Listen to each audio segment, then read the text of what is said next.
I can share something that like I wanna some clear distinction between having solitude or being quiet and just being numb because I was fasting today and I stayed for 1 hour trying to silence my mind. But I felt after I finished this hour of of quietness that I've been like like a piece of wood. I have received nothing. I have achieved nothing. So, what do you think about this? Well, what were you trying to achieve? I was trying to quiet my mind mainly and listen to God and spend time with Him. But sometimes spending time in silence doesn't mean that you are spending time with God. Maybe like because most of the time when I try solitude, I fall asleep. That's the normal case. Well, that's very honest, and I appreciate that. And I often tell people sometimes the most spiritual thing you can do is sleep. And we know that Jesus, when he was in the boat and he was so tired after a day of ministry, he fell asleep. And so I often tease my leaders in East Asia. I say, if you really want to follow Jesus, gather all of your coworker team and get on a sofa and lie down in front of them and fall asleep and see, are you so secure in who you are that you can actually sleep in front of other people? Well, listen, I think God calls to us through different means. And if the body is weary, and if you're feeling the tension in your neck and your eyes are sinking down, what is he saying to you, Ehab? He's saying, sleep, my son. Your physical body needs it, and it's as important as your soul. So sometimes we make very little of our physical condition. We should make more of it, that God actually does speak to us through our body and says, hey, Jesus said, eat. You haven't even had time to eat. You haven't even had time to rest. So, number one, I would definitely catch up on physical sleep because that may be affecting your solitude. But number two, I would just put away that whole expectation of I have to make something happen or this has to improve my life in some way. And I would just say, that's not always true. I just have to be doing this and trusting that it is good for me. So I've learned to no longer put heavy expectations on it. Does that make sense? Yeah. Follow up if you want to say something more about that. But the other thing is I would say, take when I'm really struggling, I'll just take a chapter of scripture and I will just read it over and over again. I will sing it to God. I will say, Lord, what are you saying to me through this? And then I will maybe go for a quiet, slow walk and say, open my eyes through nature, Lord, and speak to me, about you, about me, about my life. So those are things. And then I will take all the distractions that come into my mind and I will, instead of fighting against them, I turn them into my prayers to God. And I say, wow, I'm really worried about college tuition payments. I'm really worried about these other things. And those become material for my dialogue with God. So I hope those tips can help. If you want to follow up, feel free.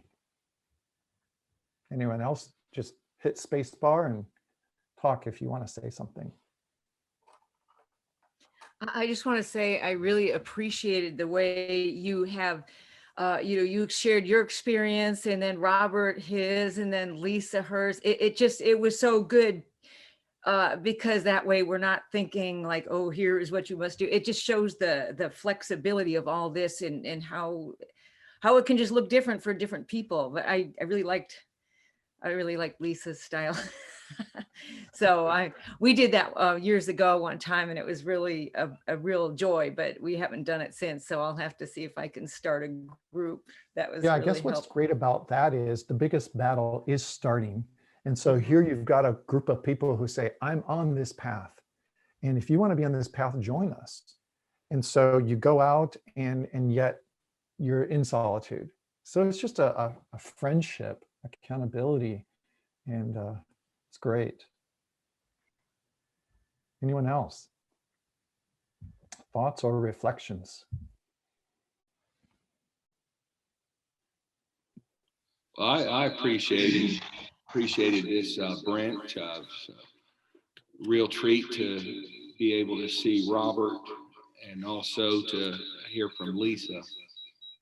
I would really encourage when it's possible. Well, let me just talk about myself. I've enjoyed the opportunities to have a little bit longer time for these kinds of retreats because I've found, much like Robert shared, it takes me a couple days just to unwind enough to turn myself off, turn off everything else to be able to hear from the Lord.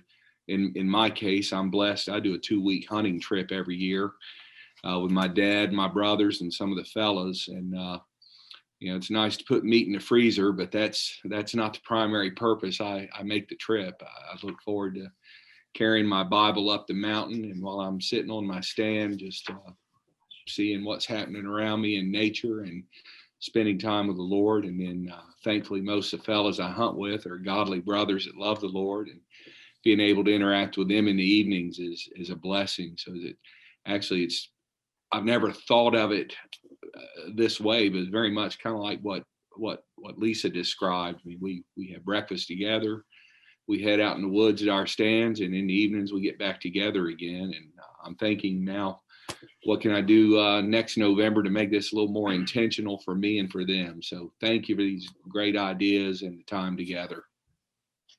Yeah, great. Thank you. Yeah, I mean, if you recognize that our soul is being shaped by the forces all around us all the time, and you realize, unless I have something very powerful to go against that, I'm going to be shaped by that stuff more than I should. That's the conclusion I've come to. You do look at the article I wrote. I put my heart and soul into that, and I tried to bring everything together. Of course, it's better to hear someone's voice as they're sharing these kinds of things, but I kind of put together the whole process of how I experience God going out, especially how I deal with distractions. So hopefully that'll bless you guys. I put that in the top of the chat, and it's on the healthyleaders.com website right now. Anyone else have some thoughts or comments? Mercy, I see you. Yes. I'm actually so excited. Even if I forget everything about this, I won't forget who are you, God? Who am I? And what am I supposed to do? So that's key. Those are some of the things that I used to really wonder about when I'm in solitude, and I'll be like, okay, what should I be doing now? Should I just, and in your sharing, the dry grass you talked about, it pointed me to the fact that God can talk to us using just anything around you during that solitude. So I'm really grateful. Thank you so much, Brent. Thanks a lot. Thank you, Mercy. Thank you for reflecting with us. Absolutely, God can use anything. I had taken a bunch of pastors on the hike, and we separated because we were walking different speeds, and I came up to one of them, and he was weeping. And he was weeping right in front of this big, huge tree that was on the ground. And later that night, when he shared in front of the whole group, he said, I had been so dry as a pastor, and he was in this huge mega city where all you can see is concrete, 20 million person city. And he was frustrated, and his elders, 20 of them, had written a letter to him and his supervisors and listed all the things that he'd done wrong as a pastor. And so I didn't know all this. And he was on the walk, and he comes up to this fallen tree that was like 100 feet long, and the roots were up like this. And the Holy Spirit just touched him and filled him and broke him. And it happened 3 times on that hike, he said, that day. And he said, I realized I was just like this tree, and that my roots had not gone down deep. So the reason why I put the order to those questions the way they are is because everyone runs quickly to the third question. Lord, what do you want me to do? That's our anxiety question. That's our identity misplaced question, because we think it's through doing that's the most important thing. But If you truly spend time saying, Lord, who are you? Guess what he normally reveals to me? He normally reveals to me, not only is he a massive, he's the creator and in charge of everything, but then he personalizes it and says, I am Father to you. I am Father. And then the second question, if he's Father, then who am I? If he's Father, who am I? I am a son. You are a daughter, Mercy. And just dwell in that. And guess what? Once you clearly see who he is, Almighty Creator and Father, and who you are, loved, embraced child of his, the third question, suddenly it's like the mist kind of going away. It's like, I kind of know what I'm supposed to do. I understand it now. So many of those specific things shrink. They might still be there, but your sonship, your daughtership with God overtakes that, and you realize it's not specifically what I do, and I shouldn't get stressed out about this decision or that decision. It's the kind of person I've become that makes all the difference. Does that help, Mercy? Great. Someone else want to reflect? This is really good, you guys. I love this. Thank you for staying around and processing it. Anyone can jump back in a second time too. You have if you want to. I see you, Thank Casey. you. Brent, thank you so much for taking time to share your experience with us. And I thank Robert and Lisa also. Yeah, when you were sharing like, who are you, Lord, and who am I? And this has been going on in my mind for some time now. Excuse me. Yeah. Someone wants you. Yeah, so it was like more confirming. This is the condition of any soul that is longing for God. You know, any person who really wants to, who really loves Him, who really follows Him. You know, so every day it has become, you know, the question. So it was so confirming when you said this. Any longing soul always says this, you know, I want to know more of you and show me, you know, I want to reflect you. So please remove all the dirt from me, you know, show me where I am not clean, you know, show me where I'm not pleasing you.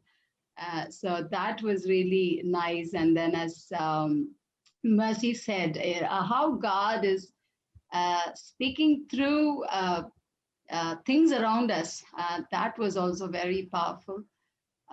Thank you so much for sharing your experiences and how you seek God as you were taking the leaders on the mountains. You seek God for that group, and you get some ideas from God, and you look for the need of the group, and you serve them. For Right. me here, yes, two things, you know, you seek God and also you see the need and then you minister to them. That was really nice. For me, I was also thinking here, you were all talking about the mountains and the nature around you. Here's a cultural thing. When importantly, we are very much confined to our families. And once you get, once you know, attain your adulthood, you have a lot of responsibilities, and you have to always look after your responsibilities, and you cannot get out of your responsibility. How we think when a person takes time for himself or herself, how we think is they're so selfish, they don't care for anyone. This is how it has been built up, you know, in the culture. You have to always care for someone. You always have to, you know, look after your family and things like that. So now, as God's children, it is biblical that we have to have this solitude, and this is something that I think we have to introduce to our dear leaders here in India as well. This is very much needed. Otherwise, we are going to lose the quality of relationship. We are going to lose Absolutely. that precious things, precious revelation from God. As you were telling, like Jesus gave this gift of fellowship to his disciples. So Mm. if I'm not practicing that quality time with God, I cannot give. I cannot give what I don't have. So I'm just thinking, how am I going to do this, and how am I going to give this to people who I'm building? Yeah, it's a big Right. challenge. Yeah. So start with small steps, and you guys as a couple and as a family will have to take turns and how to practice it. But I mean, you've heard the story of Joanna Wesley. Yeah. She's inspirational to me. 19 children. Of course, not all 19 were little, but probably at least 10 of them were running around when she was a mom, and she had the apron and she put the apron over her head, and all the children knew that's mom's time with God. That was her solitude practice. And, you know, if she can do it, so can we in small ways. For me, when I drive to my office, sometimes I just say, before I get out of this car and I go into that office, which is a workplace, there's computers and phones and everything else, I'm going to practice solitude right here. And so, but for me, I think physically, like Robert said, the C.S. Lewis quote, getting away where your body can be in a different atmosphere is really important, because your body actually stops and then you begin listening. And so start with a couple hours somewhere and go for a walk in one of your parks. In East Asia, where I work, I often tease the Christian leaders there. I say, well, our countries are two of the busiest countries of the world. And in our countries, the Christians are the busiest of all people, because you have normal life and Christian meetings on top of that. And among the Christians, the Christian leaders are the busiest of the busiest of the busiest people, because you're leading people on top of that. So if there's anyone who needs this, it's us. And yet you go to the parks, you know, in these mega cities, there's some parks.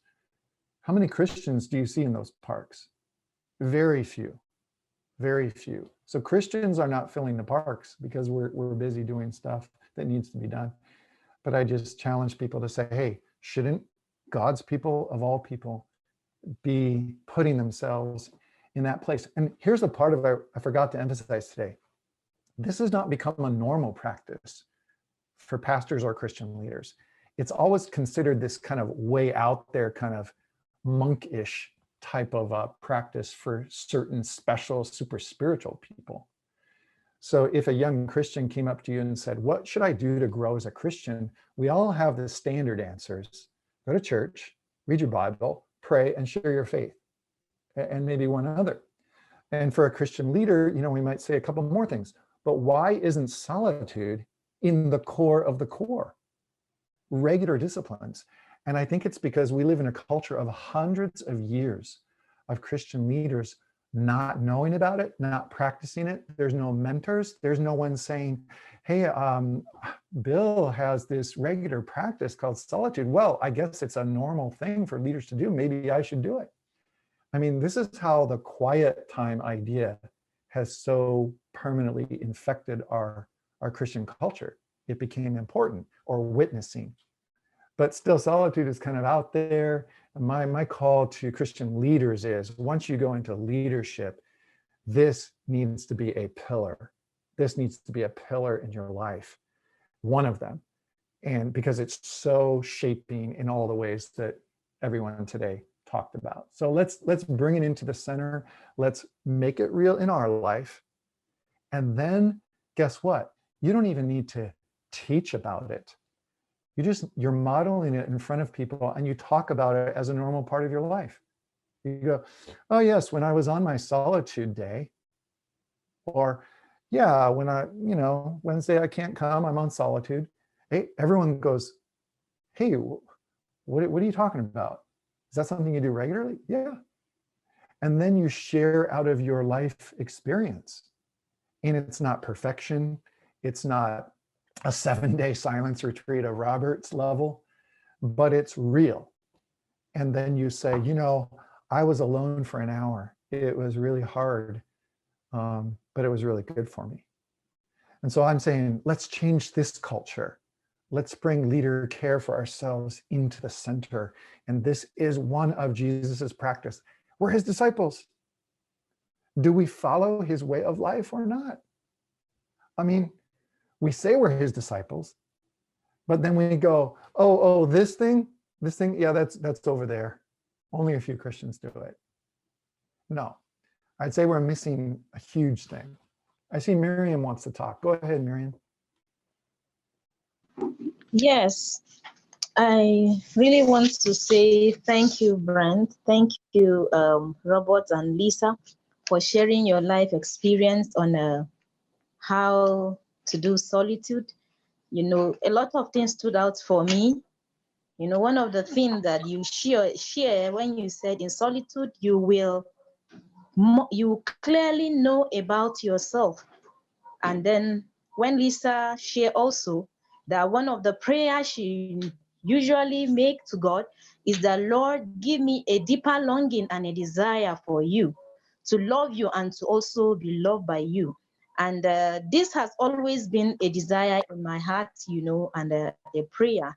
And this experience and sharing on solitude had actually challenged me, and it has encouraged me to deliberately go on and then be able to discover who I am, and then in God, and then who God is to me.